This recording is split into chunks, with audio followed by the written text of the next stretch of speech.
어제 바른정당과 함께 광주 시민들 만나 뵙고 호남 민심을 잘 새겨들었습니다. 양당 통합에 대해 과거를 떠올리시는 분은 이성으로는 이해하지만 마음이 용납하기 힘들다며 토로하셨고, 미래를 보시는 분은 호남의 미래, 대한민국의 미래를 위한 일이라며 큰 박수로 응원해 주셨습니다. 관점에 따라 이견은 있습니다만 통합이 추구하는 가치와 방향에 대해서는 모두가 공감하고 지지해 주셨습니다. 그러면서 보수 진보고 호남 영남이고 지긋지긋하니 그만 싸우고 제발 민생 좀 제대로 챙겨라는 데는 한 목소리를 내셨습니다. 광주 시민의 그 한마디에 통합의 모든 의미가 다 담겨 있다고 생각합니다. 통합은 호남을 버리는 것도 보수로 가는 것도 아닙니다. 과거 민주화 산업화를 넘어 이제는 대한민국 정치가 호남 진보, 영남 보수의 극단적인 대립과 갈등이 아니라 나라 지키고 먹고 사는 민생 돌보는 정치 본연의 일을 하자는 것입니다. 힘있고 돈 있는 사람들만 해왔던 기득권 정치 시대 끝내고 이제 서민과 중산층을 위한 국민 정치 시대를 만들고자 하는 것입니다. 통합은 호남의 뿌리를 튼튼히 하면서 광주 정신이 지켜낸 민주주의를 전국으로 더 넓게 확산하는 길입니다. 호남 정신을 계승하는 통합, 호남의 새로운 미래를 여는 통합을 이끌겠습니다. 다시 한번 한국 정치의 새롭고 담대한 도전과 광주에서의 첫 출발을 반갑게 맞아주셨던 광주 시민 여러분께 감사드립니다. 또한 어제 광주에서 민생 현안 간담회를 열어서 현장의 목소리를 들었습니다.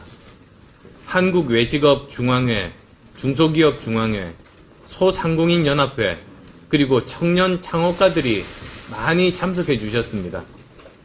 예외 없이 최저임금 쇼크를 말씀하셨습니다. 광주의 식당, 가게뿐만 아니라 섬유, 방직 등 노동집약 산업들은 그야말로 직격탄을 맞았습니다. 가게나 공장의 문을 언제 닫아야 할지 고민하고 계십니다.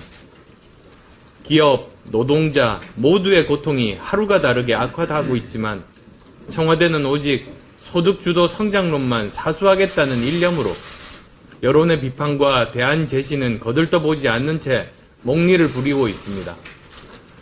한국은행도 최저임금 쇼크로 올해 고용이 2만 명 줄어들 것으로 봤습니다.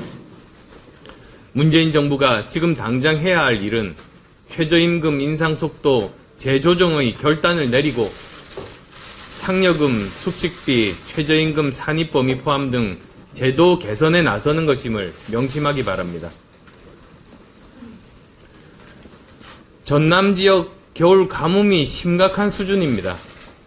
전남 곳곳에 저수지가 바닥을 드러내면서 농민들의 마음도 쩍쩍 갈라지고 있습니다. 더욱이 가뭄이 길어지면서 보길도 등 섬 지역에서는 제한급수가 시행이 돼서 주민들이 겪는 불편 또한 말이 아닌 상황입니다.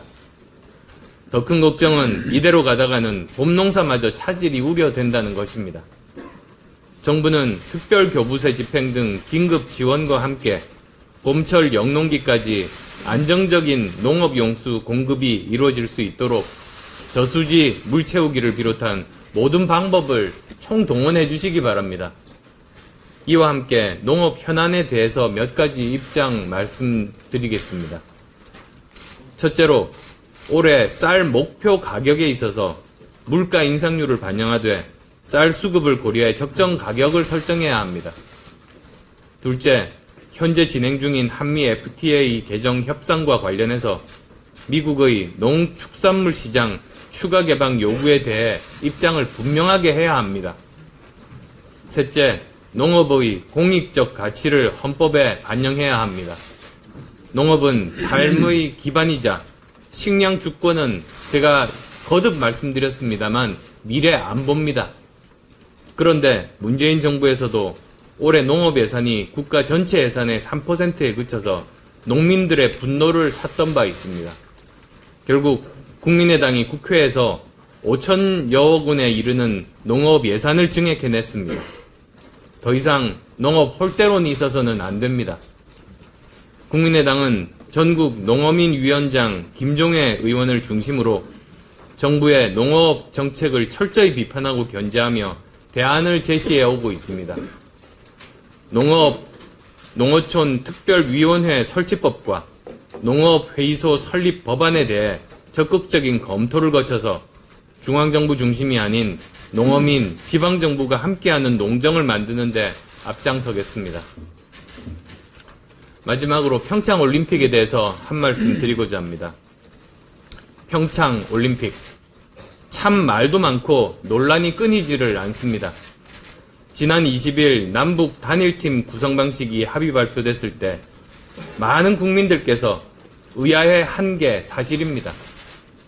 여자 아이스하키 단일팀을 우격다짐하듯이 만든 것도 이상한데 한두 명도 아니고 12명을 엔트리에 밀어넣고 경기마다 3명을 출전시킨다는데 합의를 해주면 그동안 편의점 알바하면서 훈련해온 그 선수들은 뭐가 되는 겁니까?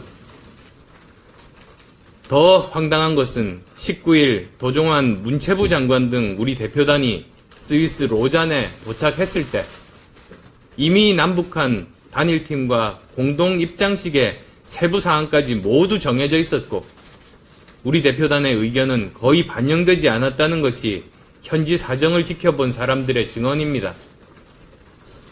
북한예술단 공연 문제만 해도 이상한 점이 한두 가지가 아닙니다. 예술단 파견하면 우리 측이 제공한 장소에서 우리 측이 정돈한 시간에 공연을 하면 그뿐이지 이번처럼 북측 대표단장이 모든 것을 정하고 선택한 적이 과연 있는지 묻지 않을 수 없습니다. 북한이 평창에 오는 것은 환영할 일입니다. 하지만 꼬리가 몸통을 흔들게 해서는 안 됩니다. 제발 정신 차리라고 말씀드리고 싶습니다.